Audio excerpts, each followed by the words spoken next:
everyone. Today we're going to talk about the circle of fifths, what it is, how we use it, why we use it, and how we can create it or recreate it if you ever need it for anything, particularly for something like a theory exam. So the concept of the circle of fifths is that it's just a theory tool that's used to teach about key signatures, major keys, minor keys, and how they all relate. This is really, really important as you continue in your music studies and you learn more hand positions, finger positions, regardless of what instrument you're playing, and need to understand how to read key signatures in music, figure out what the keys are, figure out how to apply those keys to what you're playing. Or if you are composing music, then figuring out where you're starting in terms of key and where you can go in terms of modulating to relative majors or relative minors. Not to mention how to just write your key signatures on your music. So the concept of the circle of fifths is built on the idea of a fifth. If you are learning about the circle of fifths, you should already know what the interval of a fifth is. But if you're joining us because you're looking to support a musician at home, know that a fifth is an interval that starts on an origin note and jumps up 5 notes inclusive of the start and end points. So a really good example, if say you have a piano student at home, would be jumping from C to G. We use the musical alphabet to help us do this. So if we start at C, it's going to go C, D, E, F, G, C to G. That's a fifth. For violin students, this is often a little bit easier because violins and other stringed instruments are already strung in fifths.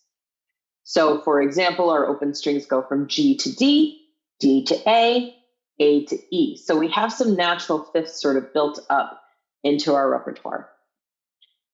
So when we talk about the circle of fifths, we start by creating our circle of fifths order. It's sort of like a little cheat sheet that is going to help us along the way to understand what it is that we need in the order that we need it. And there's a simple mnemonic device that we use for this, okay? But first, we're going to create the circle of fifths starting from F. This is really, really important. And what I like to do as a way of remembering that we want to start from the F is it's the circle of fifths. So we're going to start with the F, okay? So if our first note is F, we count 5 up from there. F, G, A, B, C, that's 5. Our next note is going to be the C. We've already talked about this one. Our next one is the G. See if you can do the next one, G. If you got to D, you're doing it right. G, A, B, C, D. Okay, then we've got the A, the E, and the B. Now, recreating this can be a little bit time consuming, especially if you haven't really worked out where all the fifths are. Most people don't just memorize where the fifths are, but we use a mnemonic device for this. That is old tradition tested. Father Charles goes down, down and ends battle. Father Charles goes down and ends battle.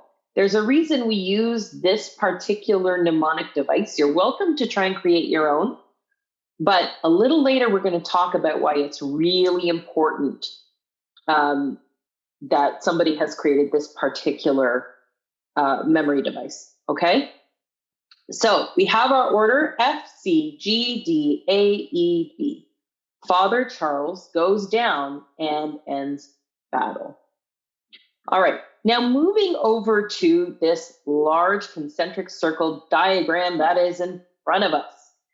The circle of fifths is composed of 3 important concentric rings. On the outside, we have our key signatures, and you will notice that this one is blank. Just inside that, we have our major keys, and inside of that, we have our minor keys. Now, the fifths do a lot of things for us. They tell us the order of the sharps and flats in the key signatures. They tell us the order of the major keys as we move around the circle. And once we have worked out at least one relative major and minor, they can help us to identify the order of the minor keys as well. All you need to remember for this is that we go this way if we're saying Father Charles goes down and ends battle, and we go this way if we reverse it. Okay? So, when we talk about key signatures, this is actually going to be the order of the sharps. When we have a key that has one sharp, it is the F sharp. When we have a key that has two sharps, it is the F sharp and the C sharp. If it has three sharps, it is the F sharp, the C sharp, and the G sharp. Okay, so this tells us the order of the sharps as they apply to different key signatures going around the circle, and also the order that we draw them in on the staff.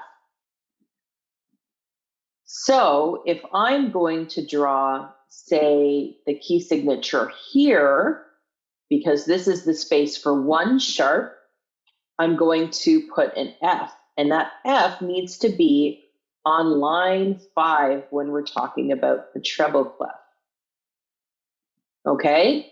If I am applying a second sharp, we move down to the 2 sharp key signature. We're going to put that F and a C. You will notice I am not putting these lower on the staff, and that is because the placement of the sharps and flats in a key signature is prescribed. There is a convention that we must follow when we do this. If you are unfamiliar with that convention, it basically looks like this. So if we have our 5 lines of the staff, we are basically going to draw our key signatures, F on the top line, C, and at first it's going to feel like we're going back and forth, but we have a little hiccup at the 5th. So F, C, G, D, and this is where things get tricky. We don't continue up because we never use ledger lines. So we're going to go down to the A, back up to the E, and things are going to get a little bit tight here, and finally our B. Now, of course, this is if you are in the treble clef. If you are in the bass clef, you would shift these down a little bit with our F starting on the bass F line. Okay, so those are the placements of the sharps. The flats also go in the same place, but not in the same order. So let's talk about that for a second. How do we figure out the order of the flats? Well, the answer is fairly simple. We're going this way for our sharps. We actually reverse this for our flats. And this is where the creation of this mnemonic device is really interesting. Because when you read it in reverse, you can make sense of what it's saying. So for the sharps, Father Charles goes down and ends the battle. So you can imagine Father Charles is in a battle and he marches down a hill and victory is his, the battle ends. Or if you reverse it, the battle ends and down goes Charles' father. That still makes some kind of sense. And so having a mnemonic device that you can read forwards and backwards using the starting letters for all of the sharps and flats in that circle of fifths is really important. So if you want to make your own, be really careful to remember that you need to be able to read up the reverse, and it will help if it makes sense so that you don't have to keep looking at a chart that you've made yourself. Okay? So that talks about the key signatures, and at the end of all of this, I'll show you the complete circle of fifths, and of course, I provide a copy of that to you. What about the major keys? So moving in, we're actually going to start at this top one here because the first key signature is no sharps, no flats. This is a natural key signature, and as everyone learns very quickly, our natural key signature in the major keys is the key of C. If you have started in piano, this would be one of the keys you started in. This will be less true for a lot of other instruments. Okay, so the order in which you are going to learn the different wedges of the circle of fifths changes depending on the instrument you are playing or what it is you're learning. So we start in C major. Now, again, we're using the circle of fifths to go around. So what we can actually do is use Father Charles Goes Down and Ends Battle. But now we're starting from the C. So again, going down, if we're going clockwise, 1 sharp, our major key is G. 2 sharps, our major key is D. 3 sharps, our major key is A. 4 sharps, what's the key going to be here? It's an E. 5 sharps, B. 6 sharps, this is where things get a little bit interesting. We could say F, but we're at 6 sharps, and what's the first sharp in our key signature? It's F sharp, so this is actually F sharp major, and then we have C sharp major. So that gets us our sharp key signatures, but wait a second, we're not done. We actually need to go in reverse now. Now remember what I said here about the F sharp and the C sharp, we needed to apply the key signature when we were naming the key. So now we go to the flat side. Our key signature for 1 flat is going to be for F major. And now we need to be careful. Now we're going up our circle of fifths. We're at B flat because our very first flat is going to be the B. Then we have E flat. Then we have A flat. Okay, continuing through. Now, the way that this is designed is just a little bit tricky, but continuing from A flat, we have D flat. Then we have G flat. And then we have C flat. Now, unfortunately, I don't have a good flat sign to use here, so I apologize for that. And of course, all my boxes have made this very hard to reorder. Okay.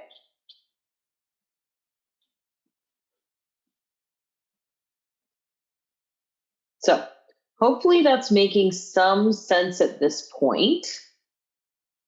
And if you have any questions, you all know where to reach me. So now we have our major keys. What about our minor keys? Well, our minor keys, there are 2 ways to get them. One is to learn our relative minors for every key. It's actually a really useful exercise. Now, this is where we jump away from the circle of fifths just for a bit, okay? So we're no longer talking in fifths when we talk about finding our relative minors. We now talk about our 3 half steps. So in this case, this count is not inclusive of your origin point. I need you to keep that in mind. When we count intervals, we include the origin point. When we count our 3 half steps, we do not include the origin point. So the way we remember that the direction in which we need to half step is another simple mnemonic device. The major goes down into the mine. In other words, the major goes down into the minor. So from C major, we take 3 half steps to get to our relative minor. And we do that by going from C, doesn't count, to B, B flat, A. So our relative minor for C major is A minor. And generally, we will put minor keys in a lowercase and major keys in an uppercase. Now you have a choice. You can work out your relative minors for each of the keys here, or you can go around and you can use your circle of fifths to fill them in. So if we're doing that and we're going clockwise, we go from A to E to B to, and then this is where we need to be careful, F sharp.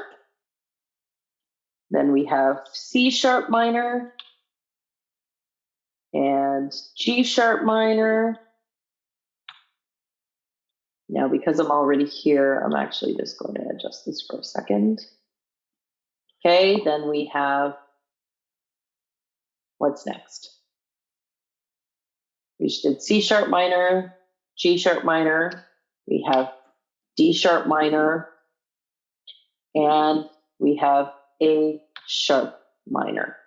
Okay, those ones are pretty rare, but they still occasionally get used. Then we go back around to our flat side. So from the A, we're going to go in the reverse order. D minor is the relative minor for F major. Then we have G minor, and then C minor, and then F minor. Down here, let's see if I can get into this one. We've got, for D flat, we're going to B flat minor. This is going to look a little awkward. Sorry about that, because I'm using the B's for my flats. And then we have E flat minor, and we have A flat minor. Okay, and that's basically how we get our keys. Now, sitting here writing out all the key signatures, that would take forever. So what I'm going to do is I'm going to clear all of this. And we're going to take a look at the complete circle of fifths. So you can see here, beautiful rainbow of colors. In this case, you can see that the colors are basically trying to highlight where the E flat major is versus the E flat minor. So you can see how those colors coordinate. It looks pretty, but it's not actually as important as the content. So this little cheat sheet can help you, but I highly recommend getting some blank copies of the circle of fifths and actually practice writing it out. Maybe you don't need to do the whole thing at once. If you are in violin, then you may want to consider doing the parts that you've started with. So we always start in D major, move to G major, add an A major and C major. So by the time you're learning this, you have at least learned this chunk of the circle of fifths in here. And you may want to consider getting a practice sheet just to write out at least that section. Practice writing out your Father Charles goes down and ends battle. Practice figuring out how your major goes down into the mine, or reversing that to go from a minor key to a major key and create your circle of fifths. If you are in piano, then you have started with C major, grown into D major, and then F major. By the time you're learning this, you should at least be to D major and B flat major. You may even be to A major and E flat major. So you should practice filling out this section of the circle of fifths. And then over time, you can start to expand that into further keys as you grow into your musicianship and you learn more keys from the circle of fifths. Hopefully that makes sense to everybody. Again, if you have any questions, you know where to reach me, and I am happy to answer anything that you might need. Thank you so much for joining me for this review of the Circle of Fifths.